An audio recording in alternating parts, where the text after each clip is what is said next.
अवकाळी पावसामुळे संकटात सापडलेल्या शेतकऱ्यांना आर्थिक मदतीची गरज आहे आणि मग अशा वेळी मदत नाकारणाऱ्या विमा कंपन्यांना चाप लावणार असल्याचं सरकारनं स्पष्ट केलं। तर सरकार भरपाई जाहीर करत नसल्यानं विरोधकांनी आक्रमक भूमिका घेतली आहे।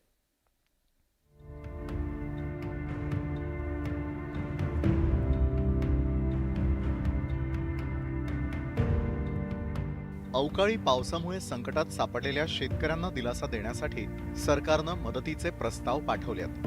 निसर्गाचा कधीही कोप होऊन शेतीचं नुकसान होऊ शकतं, त्यामुळे शेतकऱ्यांनी पीक विमा काढलेला असतो। आपत्तीत मदत मिळावी यासाठी शेतकरी पीक विमा घेतो, मात्र शेतकरी अडचणीत असतानाच विमा कंपन्या मदत नाकारतात। राज्यात 8 जिल्ह्यांना अवकाळी पावसानं तडाखा दिलाय, तिथे विमा कंपन्यांनी हात आखडता घेतल्यास त्यांना चाप लावला जाणार असल्याचं सरकारनं स्पष्ट केलंय। अध्यक्ष महोदय, आतापर्यंत आलेली सगळी माहिती आहे। अध्यक्ष महोदय, अधिकची माहिती घेणं चाललंय, पण आतापर्यंत आलेल्या माहितीच्या संदर्भात तात्काळ मदतीचे प्रस्ताव मागवलेले आहेत आणि अध्यक्ष महोदय, या सगळ्या ठिकाणी तात्काळ मदत करण्यात येईल। विम्याची भरपाई वेळेत मिळावी यासाठी शेतकऱ्यांनी काय करावं ते आता पाहूयात। शेतकऱ्यांनी सर्व्हे नंबर पासून नुकसान झाल्यापासून 72 तासांच्या आत तक्रार नोंदवावी। जिल्हानिहाय पीक विमा कंपनीला टोल फ्री हेल्पलाईन क्रमांकावरती तक्रार नोंदवता येते।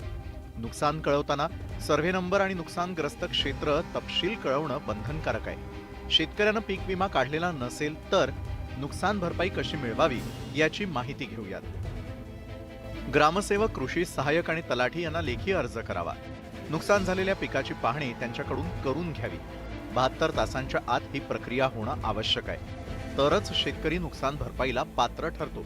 विमा कंपनी आणि प्रशासनाची कार्यवाही त्यांच्या पातळीवर सुरूच राहील, मात्र सरकारनं तातडीनं मदत करावी अशी मागणी विरोधी पक्षनेते अजित पवारांनी केली आहे। शेतकऱ्याला दिलासा मिळण्याच्या करता सभागृहाच्या माध्यमातून काहीतरी सरकारने उत्तर देण्याची गरज होती, मदत जाहीर करण्याची गरज होती, कलेक्टरांना आदेश देण्याची गरज होती, कृषी विकास अधिकाऱ्यांना, जिल्हा कृषी विकास अधिकारी आपण ज्यांना नेमतो त्यांना आदेश देण्याची गरज होती। आणि आज सांगायला पाहिजे होतं की आम्ही एनडीआरएफ पेक्षा जास्तीची मदत करतो, परंतु केंद्राची पण टीम ताबडतोब त्या ठिकाणी बोलवतो असं सांगायला मुख्यमंत्री पण तयार नाहीत, उपमुख्यमंत्री पण तयार नाहीत, कृषी मंत्री पण तयार नाहीत।